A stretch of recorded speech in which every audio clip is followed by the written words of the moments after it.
So may gabi na to mga kabista. So again, this is Kuya Jairus.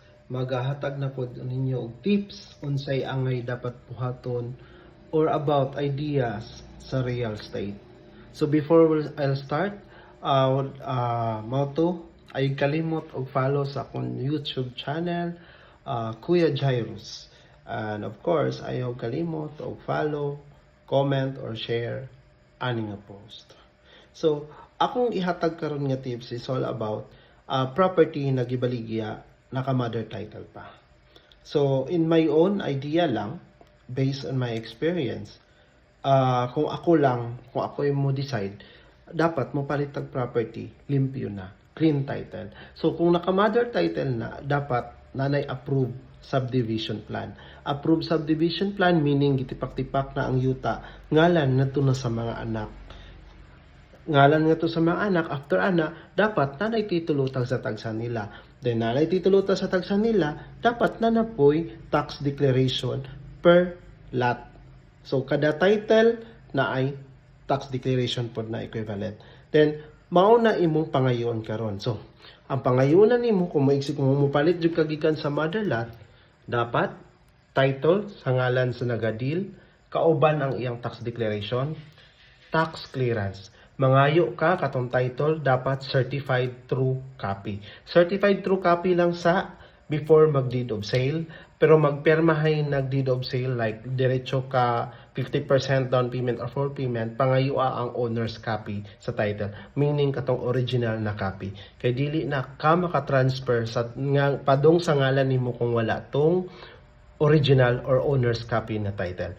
Then para sure pa jud ka, para masigurado jud nimo kay nakagikan man siya sa mother title, pangayo og pangayua sa ROD, sa Registry of Deeds, kauban atong title niya, katupong mother title niya.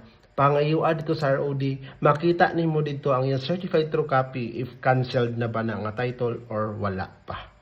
So, kung na-cancel na ang title, naakay certified true copy sa bagong title, naakay tax declaration sa base sa bagong title, naakay approved subdivision plan, then dapat naakay tax clearance gikan sa City Treasurer's Office. Plus, additional pa jud na seguridad para jud sigurado ka, sinigurista na ni ron kay lisod king panahon. Apili og traceback. Ang ngalan ana uban kay lot traceback, lot history, chronological history sa property. Makuha nimo na sa assessor's office. So pangayuan na siya kay makita kung asa gagikan ang yuta padulong sa current nga owner kanang gabaligya nimo.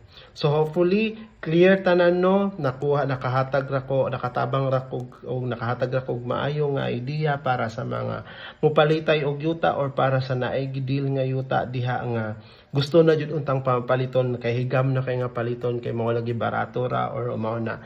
Munang careful tag palit, ayog kalimot katudeng naka-stick katudeng mother title, ayog kalimot pod, critical jud to siya nga dapat naka-transfer na kay kung paliton nimo nga wala pa naka-transfer, possible wala pa nila na process ang state tax.